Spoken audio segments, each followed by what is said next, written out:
Hello aspirants.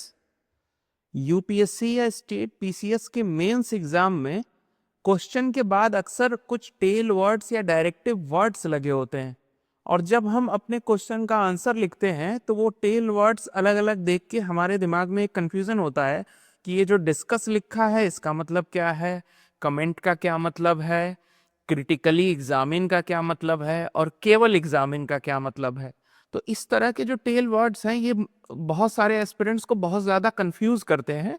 इसलिए आज हम बात करेंगे कि जो इस तरह के डायरेक्टिव वर्ड्स या टेल वर्ड्स जो आते हैं यूपीएससी या स्टेट पीसीएस के मेंस एग्जाम्स में, उनका क्या एक्चुअल मतलब होता है और किस डायरेक्टिव वर्ड के लिए आंसर राइटिंग में किस तरह का स्ट्रक्चर अडॉप्ट करना चाहिए।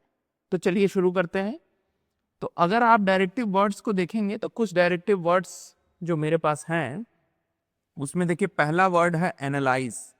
जब आप एनालाइज को देखेंगे तो एनालाइज में आपको क्या करना है, एनालाइज का मीनिंग क्या है, मीनिंग है कि ब्रेक इनटू पार्ट्स। तो एनालाइज में आपको वाई हाउ जैसे इंप्लीकेशंस को बताना है। तो यहाँ पे आप क्या करेंगे, आंसर की स्ट्रेटेजी में आप इंट्रो बताएंगे, आप पॉइंट वाइज उसके कंपोनेंट्स को बताएंगे अपने बॉडी में और उसके बाद उसको कंक्लूड करेंगे। देखिए इंट्रोडक्शन और कंक्लूजन तो होता ही है सब पे। उसके बाद जब क्रिटिकली एनालाइज की बात आती है तो उसमें आप एनालाइज तो करते ही हैं लेकिन आप पॉजिटिव और निगेटिव भी बताते हैं उसके साथ साथ।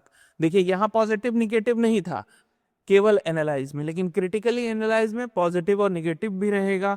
मतलब प्रोज एंड कॉन्स आप बताएंगे और फिर लास्ट में जब आप कंक्लूड करेंगे तो आप एक बैलेंस्ड जजमेंट करेंगे। ठीक है, बैलेंस्ड कंक्लूजन होना चाहिए आपका। उसी तरह एसएस, एसएस जब लिखा होता है क्वेश्चन के लास्ट में टेल वर्ड में तो वहां पे आपको जज करना होता है इंपॉर्टेंस या इंपैक्ट पे। ठीक है, तो यहां आप क्या करेंगे, आप इंट्रोडक्शन के बाद अपने बॉडी में पॉजिटिव निगेटिव भी बताएंगे और लास्ट में एक जजमेंट अपना देंगे जो आपका ओपिनियन बन रहा होगा उसमें। इसके बाद देखिए एक कमेंट बार बार कई जगह लिखा होता है क्वेश्चंस में, वहां पे क्या करना होता है, आपको अपना ओपिनियन देना होता है जस्टिफिकेशन के साथ। तो मतलब आप इंट्रो के बाद क्या देंगे, ओपिनियन देंगे रीजंस के साथ और फिर अपने आंसर को कंक्लूड करेंगे। इसी के साथ जब क्रिटिकली कमेंट लिखा होता है तो वहां पे ओपिनियन भी देना होता है प्लस आपको उसके स्ट्रेंथ और वीकनेसेस भी बताने होते हैं।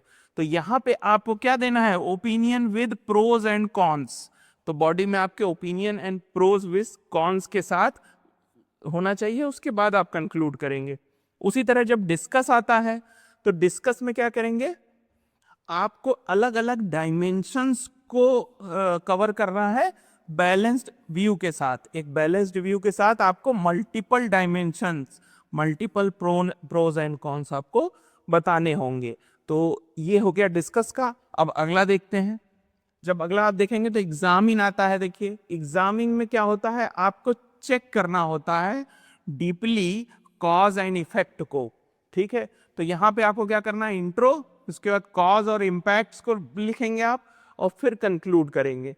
उसकी उसी की तरह इवेल्युएट पे आता है क्या, तो यहाँ आपको जज करना है इफेक्टिवनेस को। ठीक है, इफेक्टिवनेस को जज करना है, मतलब आपको प्रोज एंड कॉन्स यहाँ भी बताने हैं और उसके बाद आपको कंक्लूजन में एक वर्डिक्ट देना है। ठीक है, उसी तरह क्रिटिकली एग्जामिन जब आता है तो वहां पे आप इवेल्युएशन करते हैं डीपर बैलेंस की तरफ, मतलब आप स्ट्रेंथ और वीकनेसेस बताते हैं और फिर अपना एक जजमेंट बना के आप उसको लिखते हैं। उसी तरह इल्यूसिडेट, जब इल्यूसिडेट आता है तो वहां पे क्या करना होता है, make clear with explanation and example. आपको एक्सप्लेन करना है एग्जाम्पल के साथ। तो आपको एक्सप्लेन करना है, सिंपल एक्सप्लेनेशन देना है और एग्जाम्पल्स देने अपने आंसर में। उसी तरह एलैबोरेट अगर आता है तो वहां पे आपको क्या करना है, एक्सपैंड इन डिटेल, डिटेल में बताना है।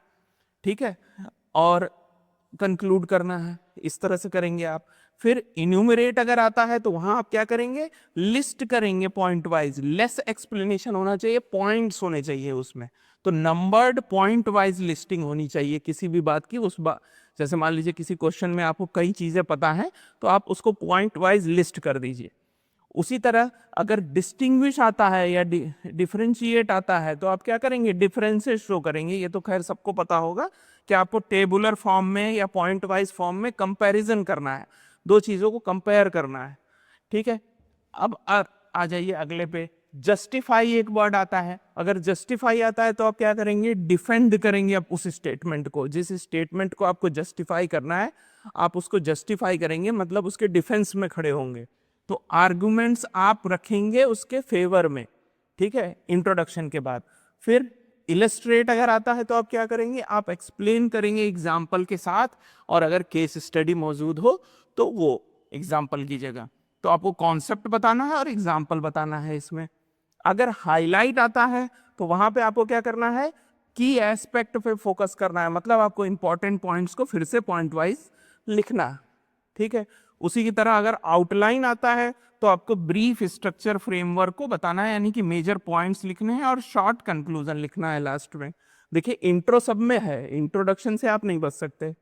फिर सब्सटेंशिएट अगर आता है तो आप क्या करेंगे, आपको सपोर्ट देना है अपने आंसर को, मतलब जो भी फैक्ट या डेटा आप दे रहे हैं उसको किससे, एविडेंसेस के साथ, फैक्ट और एविडेंसेस, फैक्ट और एग्जांपल्स के साथ या डेटा के साथ आपको अपने आंसर को सपोर्ट देना है, इसका ये मतलब होता है।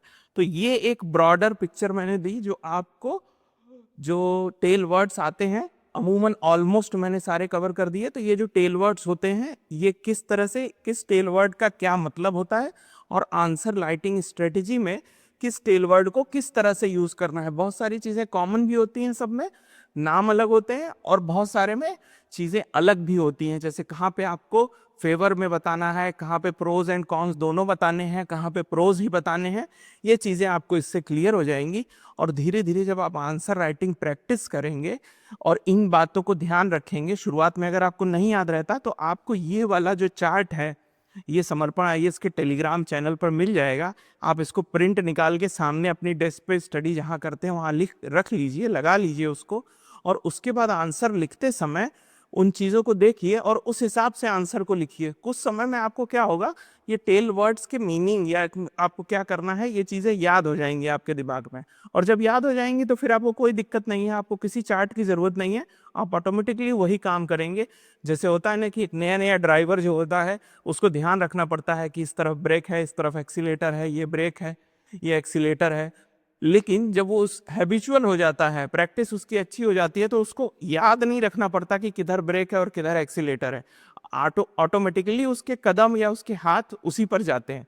तो एक्सपर्ट ड्राइवर बनने के तक आपको इस चार्ट को देखते रहना पड़ेगा, और ये चार्ट आपको समर्पण आईएएस के टेलीग्राम चैनल पर मिल जाएगा। चलिए आगे मिलते हैं कुछ और इम्पोर्टेंट बातों के साथ नेक्स्ट वीडियो में। बहुत बहुत धन्यवाद। ज्वाइन करें समर्पण आईएएस लखनऊ, जहां सक्सेस का भरोसा हर स्टूडेंट के साथ।